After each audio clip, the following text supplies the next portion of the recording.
No, there was absolutely no ET craft, ET technology, anything like that at Area 51. This is why S4 was made specifically to separate it there. People at Area 51 do not have the clearance.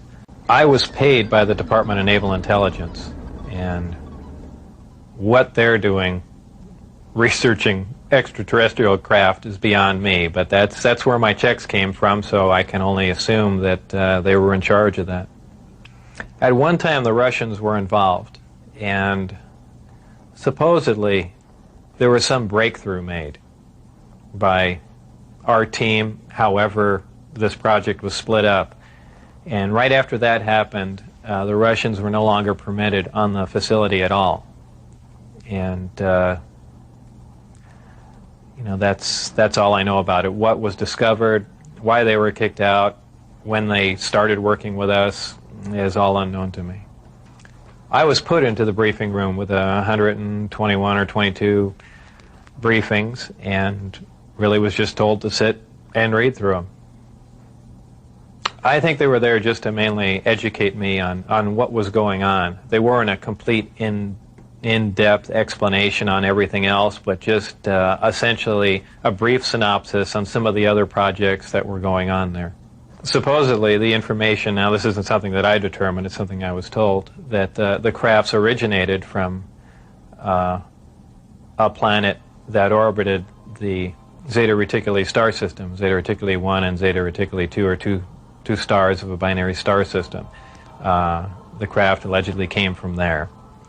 One or two autopsy photographs I saw dealt with just a small photograph, a bust shot essentially, just head, shoulders, and chest of an alien where the chest was cut open in T fashion and one single organ was removed. The organ itself in the other picture was cut and vivisectioned essentially, showing the different chambers in there. This was totally unrelated to anything I was doing, but from that photograph it looked like what you see in UFO lore as the typical gray. So how tall it was from what I could see, I couldn't tell because I only saw a portion of the photograph, but if everything else you see is correct, I would imagine it was 3.5 or 4 feet tall. But there again, all I had to see was a photograph, and I didn't have much to go on. Allegedly, this interaction has occurred since man was a simian creature, and there were genetic alterations made. How specifically did the briefings detail how the aliens manipulated our genetics over the centuries? It mentioned 65 or 63 corrections or additions to the genetic makeup that finally resulted in a human creature. Allegedly, this interaction has occurred since man was a simian creature, and there were genetic alterations made. How specifically did the briefings detail how the aliens manipulated our genetics over the centuries? It mentioned 65 or 63 corrections or additions to the genetic makeup that finally resulted in a human creature. Allegedly, obviously, I didn't see this and I don't know it to be fact, but this is what I was told, that I was hired to replace one of a couple people that were killed while working on one of the reactors from one of the crafts. Apparently, they, for whatever reason, cut open an operating reactor, and the device exploded, killing both of them. The scientists that were killed there, allegedly the detonation from the explosion was fairly large. It would have rivaled a small tactical nuke. So it was done at the Nevada test site, and it was to be passed off as an unannounced nuclear test. Again, this is a story that was relayed to me, and allegedly what happened in '79, there was some sort of information exchange going on where there were actual live aliens at the facility, and at one particular point there was an area where some security personnel went to enter. And apparently, because of not the sidearms, but the bullets in the sidearms, from what I understand, if they would have entered the area, the bullets would have detonated. And supposedly one of the creatures tried to stop the security personnel from entering the area, and a fight ensued. And the bottom line from the altercation was that the security personnel, I don't remember how many were involved, but were all killed, and they died of head wounds, and that's all that I heard of that story. There were 22 people with majestic clearance. I had majestic clearance. Majestic clearance was designated as clearance 38 levels above Q clearance, and Q clearance is the civilian top secret clearance. It probably really hit me when I got inside the craft and looked around and began to understand how the craft was operated, and finally grasped the whole project as a whole, as what we were doing, the fact that we weren't building this thing, we were trying to find out how it was made. We were back engineering it. Normally the bus pulled around to the opposite end of the facility, which was the main entrance, and that's where we went in. On this particular occasion, it pulled up to one of the hangar doors, which were normally closed, and the last one was open. We came out, and I saw the disc in the hangar. Upon seeing it, it struck me that, well, this explains all the UFO sightings. Not thinking that it was an extraterrestrial craft, that this must have been some advanced form of fighter that we've been working on for years, and people have just caught it being tested, so on and so forth. And it never even occurred to me, even though I was looking at an extraterrestrial vehicle, that this wasn't man-made. People have asserted that, boy, that must have been the most exciting time in your life, and that's not the way it was. When I first got to look inside the craft, all I can say, it's an ominous feeling. You walk in there, and it feels as if you shouldn't be there. I know that sounds kind of corny, but it's a real ominous feeling. It's not an exciting feeling. It brings up a whole lot of questions in your mind. Well, where did this come from? And you know that they won't give you the answers to the whole story, but that's the only way I can describe it. There are 9, and their shapes vary. I only got to do a close inspection on one of them. The others I just briefly saw, and they pretty much varied. I give everything nicknames there. The one I worked on was kind of sleek looking, and I gave it the name the Sport Model. There was one that looked like a Jello mold. There was one that looked like a top hat. There was a disc that was turned up on its side, and it had a large projectile hole with the middle bent outwards on it. I can only surmise they were testing it to see if a projectile could penetrate it. Of course, it's just a guess on my part. But for the most part, they were pretty varied. I only entered the Sport Model. The other ones I wasn't allowed to loiter around, to go near, really even to look at. I just, at one point, walking through the hangar doors, all the bay doors between all the hangars were open, and I got a glimpse all the way down, the whole corridor, but that was the only time it was ever open. The lower level of the craft, the floor itself is hexagonal, little hexagonal squares, and the hatch, or if you want to call it a hatch, the access way to get in there, is an ingenious little assembly. It's a honeycomb structure, and if you put your fingers in one end of the honeycomb and push, all the honeycombs will collapse in on each other, making a hole. It's kind of a neat doorway, something that we could, use. I don't know what for, but I mean, it's something that I haven't seen before, and it's kind of a novel idea, but a very efficient, lightweight, very strong access way. I had to hang upside down in there to see the lower level, essentially, and there were 3 large gravity amplifiers. These devices looked like about a 2-foot diameter, 4-foot long piece of pipe hanging by a smaller piece of pipe from the level above, and they can be independently positioned. And that's what emits the gravitational waves that propel the craft. And there were 3 large gravity amplifiers. These devices looked like about a 2-foot diameter, 4-foot long piece of pipe hanging by a smaller piece of pipe from the level above, and they can be independently positioned. And that's what emits the gravitational waves that propel the craft. The second level was the only other level that I was on. It was the main level that contained the reactor where the seating was, the gravity amplifiers themselves, though we also called the devices that hung down on the lower level the gravity amplifiers, because they were really one and the same. They were probably the wave guides or horns, if you want to relate that to microwaves. It would be extremely inconvenient for a human pilot. Humans really can't even function in there because of the ceiling clearance. The seats were so tiny. It was obviously made for a creature much smaller than a human. It produces a gravity wave, which is similar to the gravity wave that the Earth produces. However, the craft phase shifts the wave.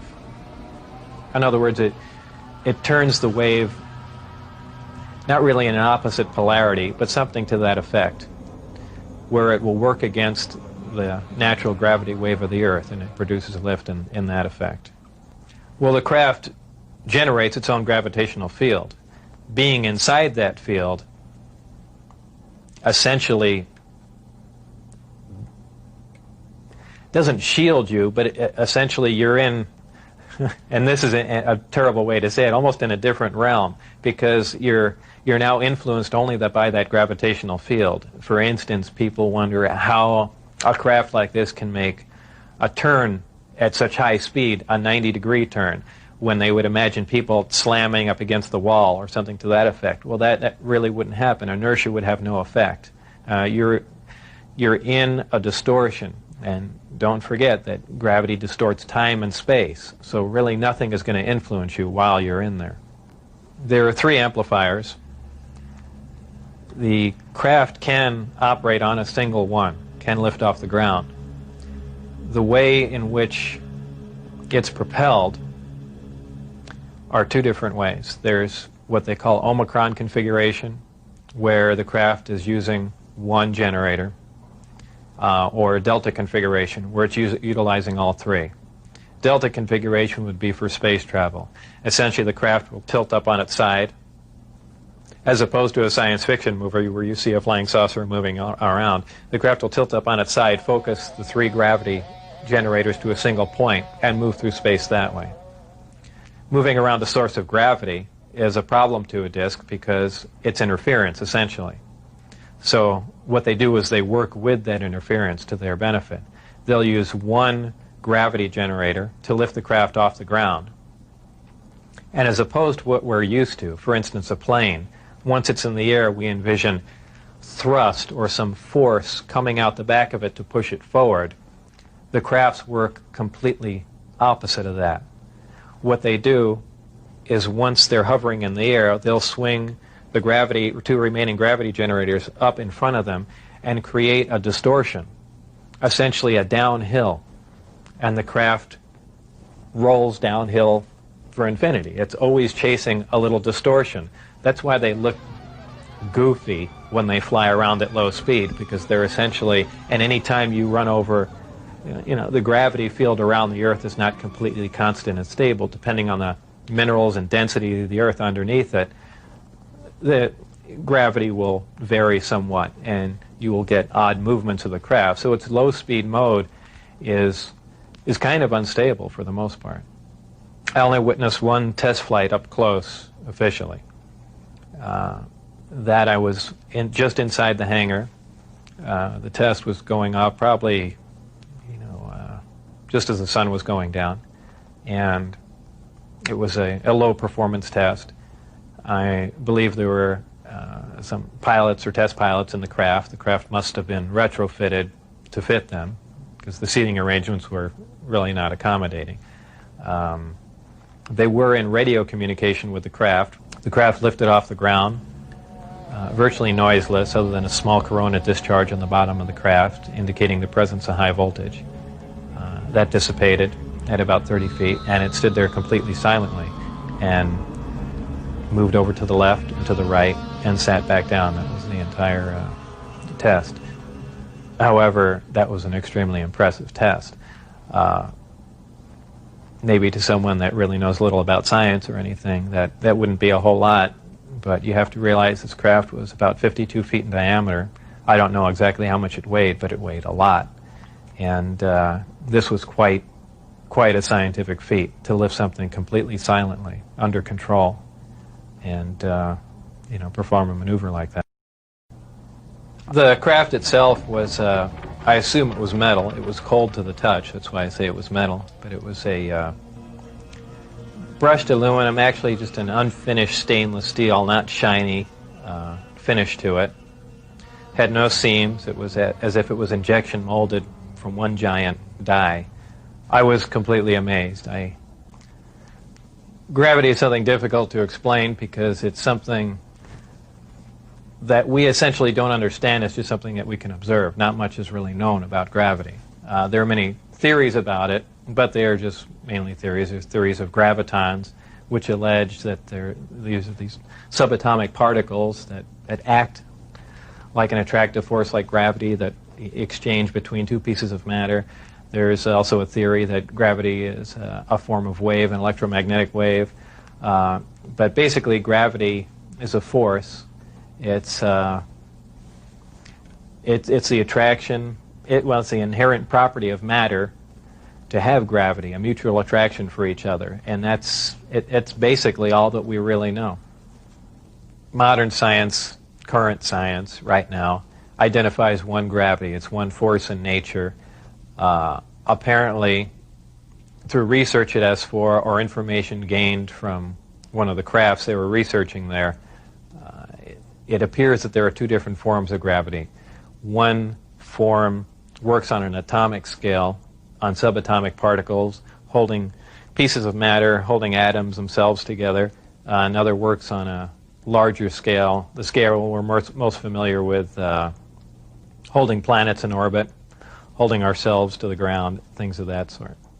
Because it produces a gravitational field, I wouldn't say the craft is invisible during the day. However, if you're under the craft, because of the way the gravity is being used, gravity bends time and space, and it bends light. If you are looking underneath the craft or from certain vantage points, you will actually see what's above the craft. It's really a trick of the way light bends under the influence of gravity. For instance, we can see stars that are behind the sun, that are blocked from our view by the sun. The reason we can see them is because the sun is a tremendous gravitational field, and it's bending the light around it where we can see the star. Space-time and gravity are all essentially interrelated. They all act on one another. Gravity bends space. Gravity also distorts time. When you vary one, you essentially vary the other two. As an example, if you have a massive body, say a planet or something that's making a lot of gravity, producing a lot of gravitational waves, if you will, it distorts space. It bends space to it. It also slows down time. These things aren't theories. We know them to be true. We cannot artificially create this because we can't create gravity. But this is how they're all interrelated. How are vast distances of space traveled by amplifying a gravitational field? Well, because space-time and gravity are all interrelated, if you could produce gravity artificially, an extremely intense field of gravity, what you could do is actually distort the distance between two objects and make it shorter. Not just distorting the distance, but now you're also decreasing the time, the actual time between the two places. So you're not traveling in a linear mode like flying a spacecraft from point A to point B. You've actually modified the time and the space that you travel in. So you're now traversing a huge amount of distance with little time, and actually with traveling little distance. As crazy as it seems, that's what's going on. There are several problems traveling at the speed of light. Just a couple of them are the fact that as your speed increases, so does your mass proportionally. In other words, the more energy you put in to go faster begins to slow you down by the fact that it's converted into mass. You have other problems like just traveling at such an extreme velocity, navigational problems, the fact that you might run into little tiny micrometeorites at speeds like this. They would undoubtedly destroy your craft. There's just a whole host of problems that you're going to run into just attempting to do something like that. Aside from the fact the amount of energy required to accelerate to the speed of light is horrendous. Project Sidekick was another project going on with Galileo. Galileo was the project that I was involved in. Sidekick dealt with any of the weapon potential of the craft, whether or not the craft had a weapon in it or could it be used as a weapon, but it had something to do with some sort of particle beam configuration where the gravity generator can be used as a lens to focus a weapon of some sort, similar to the SDI device we were working on in the 80s, but with the potential of a focusing device using the gravity generator. Project Looking Glass dealt with the distortion, the fact that there's a time distortion, essentially looking back in time, and by that I do not mean looking back years ago to see the wagon train days. They're looking for distortions that are milliseconds in time, and what that was used for, I don't know, but that was just observing the time, the time distortion, time dilation phenomena of the craft in operation. 115 is strictly an extraterrestrial material. It probably occurs naturally in some other places, maybe other star systems. Some people not familiar with science or chemistry say, well, that's ridiculous, all the elements occur on Earth, but that's not true. There are elements on the periodic chart that aren't found on Earth. I believe the Heavy Ion Research Lab in Darmstadt, Germany, has reached element 112 recently. So 115 isn't that far away. And when they synthesize it, it's not like they're making a couple ounces of it. They're talking about 1 or 2 atoms of it. To make any usable quantity of a heavy element like that is virtually impossible. Element 115 is in the top of the reactor. And the base of the reactor apparently is a small, something similar to a cyclotron. It's a particle accelerator. A particle is accelerated to high speed and then deflected up a small tube, and it's aimed at the 115. This transmutes the 115, similar to the way we do that in a normal particle accelerator. This causes a reaction, a radiation emission that we really haven't seen before. It produces antimatter. This antimatter is guided down a tuned tube and reacts with a gas. When matter and antimatter react, they convert to 100% energy. This energy is converted, heat energy, is converted to electrical power in the reactor itself. This is done through a thermoelectric converter. And this electrical power is used to power other subsystems on the craft, though there is no wiring, also, that's almost a byproduct of the reactor. The reactor also sets up a gravitational wave from the 115 being bombarded. This gravitational wave was present at the top of the reactor and is essentially guided in the same way microwaves are guided through tuned tubes. And this goes to their amplifying cavities and through the projectors that are in the bottom of the craft. There is no thermal radiation while the reactor is running. The thermionic generator is 100% efficient, which is in violation of the first law of thermodynamics. But in fact, it works. Element 115 is stable. And for those familiar with chemistry, we know that elements with higher atomic numbers have shorter and shorter half-lives. However, when you reach a certain point, they call it the island of stability. There is a place, and we've theorized this for a long time, somewhere around 114 to 116, there should be an area in there where the nucleus of the atom is geometrically stable with protons and neutrons. where it no longer decays. It's not radioactive. 115 is in fact this element. In fact, it does occur again somewhere around element 247.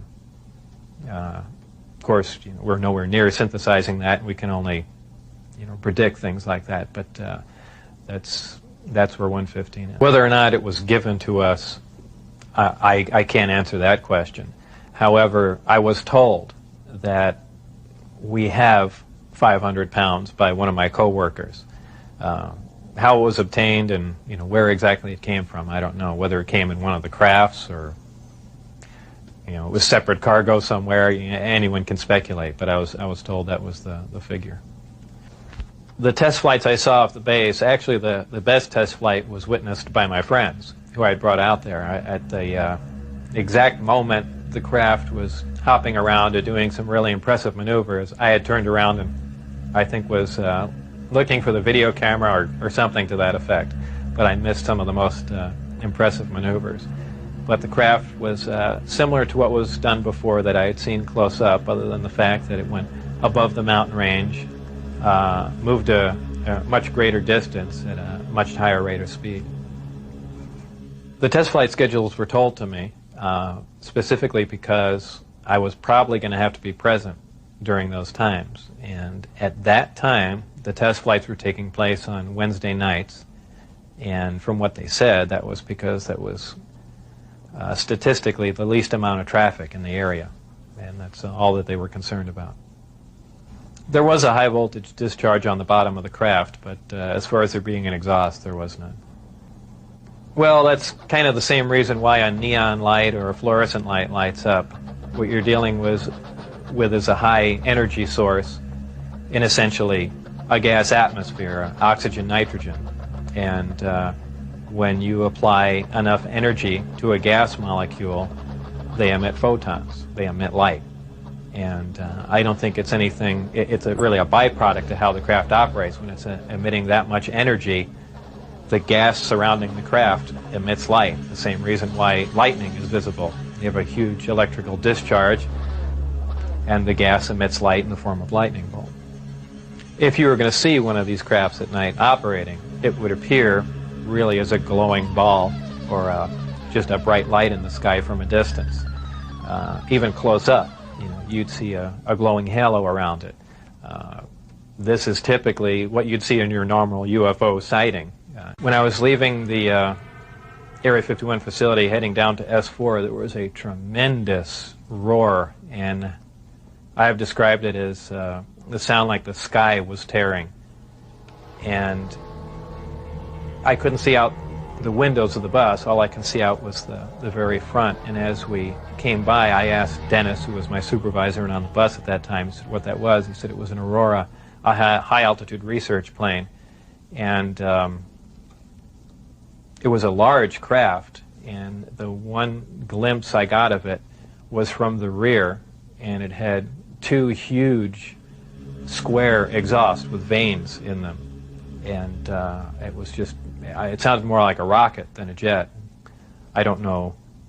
I even think he did mention that it was liquid methane powered, but there again, working on the disk technology, I really could care less what was rolling around at Area 51, but it did catch my eye.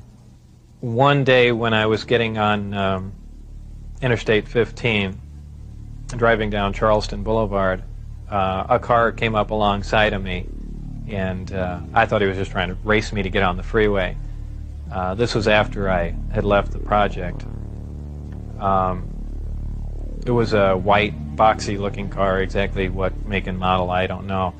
But I accelerated to get on the freeway to go fast, and there was a gunshot, and the back of the car was hit, and I skidded off into the median. And I stopped, and I was frightened, and I just stood there because I thought the guy was going to be alongside of me and just shoot me. I had nothing to do. I was essentially paralyzed with fear, and I waited there, and then nothing else happened. It was an attempt on my life, but by who specifically, I don't know. It was an attempt on my life, but by who specifically, I don't know. Though I was threatened before I had left that they threatened my wife's life and my life, so I can only put two and two together and say that they were kind of pissed at me. After we were caught out, when I had the test flight schedule, and I brought some friends out to show them the disc test, we got caught out there, and the following day I was debriefed down at Indian Springs Air Force Base. And I was in the room with the security guards that caught us, my supervisor and some other people, and some of the security personnel. They were essentially grilling me about security and, how could I possibly bring people out there, and I guess I wasn't as responsive as they would like, and they got in my face, and one of them pulled a sidearm out, just pushed it again. For a very brief time after I left, Dennis, who was my supervisor, did try and make contact with me at the meeting place was the Union Plaza Hotel, and I took a friend of mine, Gene Huff, down there, and another friend, a former colleague and scientist from Los Alamos, and we saw him, but I also did recognize some security personnel walking around there from S4, so whether or not it was a setup or what was going on or he was trying to talk to me, we never found out, and we left. It just was a real strange situation. I never heard from him since. Well, if you want to word the question, how are my opinions changed? I would say considerably. Before I was at S4, I was more or less one of the guys that thought, all these government conspiracy and UFO buffs and things like that were complete lunatics. I even remember before I was involved there, a friend showed me a little newspaper clipping and said John Lear was giving a lecture who was touting that aliens from another world came to Earth and there's 70 different species. And I remember laughing on the phone that this guy had lost his mind. And I was also under the impression that, boy, the government's all for the people, and they, they're out here to protect us and all that. After the experiences I had there, everything is completely turned around. The government is doing everything but looking out for us. I mean, the only thing they're looking out is for themselves. Obviously, the ET craft do exist.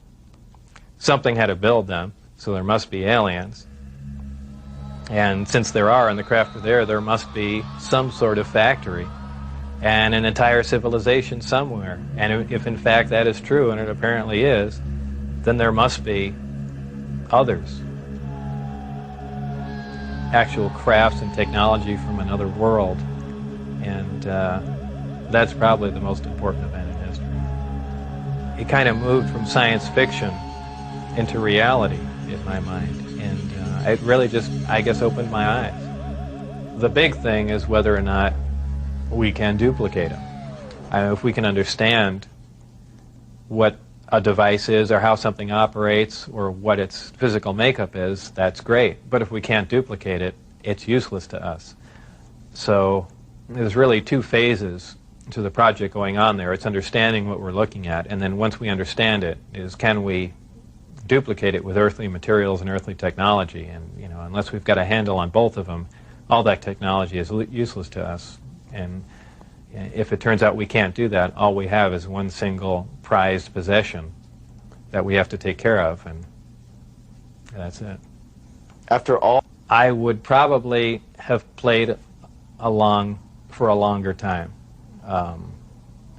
I would like to have known a little bit more about the technology, and probably kept quiet if I could have, and possibly never have said anything. I almost wish I had done that.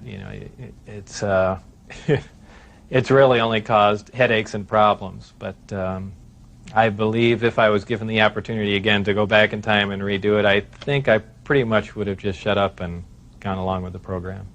I would have much preferred that instead of the Navy, or whoever it was, that hand-picked a few renegade scientists here and there, that they turn it over to some more qualified people. Obviously, I was not the most qualified person on a propulsion or field propulsor or anything of that sort. I was just some guy. I mean, I could have named 10 or 12 other guys that were more qualified than me.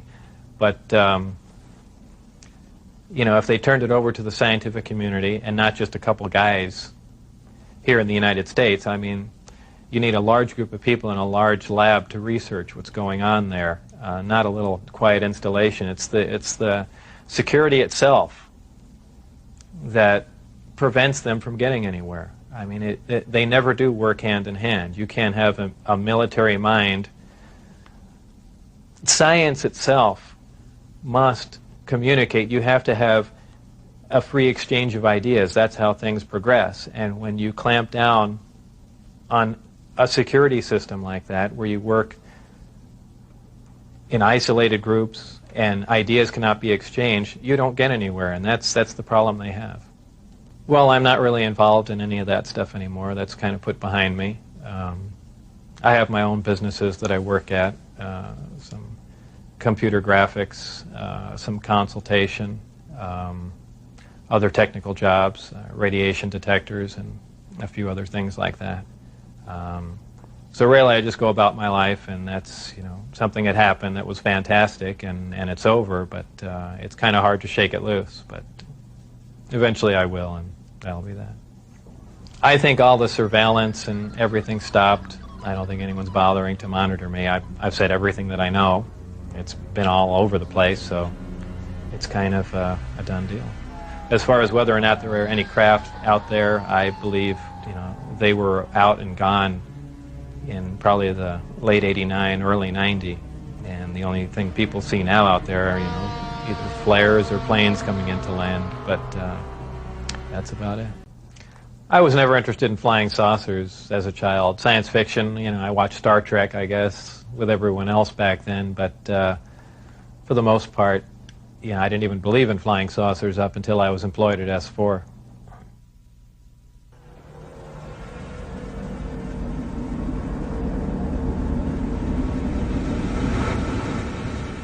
I couldn't help at one point in my discussions privately with General Secretary Gorbachev, when you stop to think that we're all God's children, wherever we may live in the world, I couldn't help but say to him, just think how easy his task and mine might be in these meetings that we held if suddenly there was a threat to this world from some other species, from another planet, outside in the universe.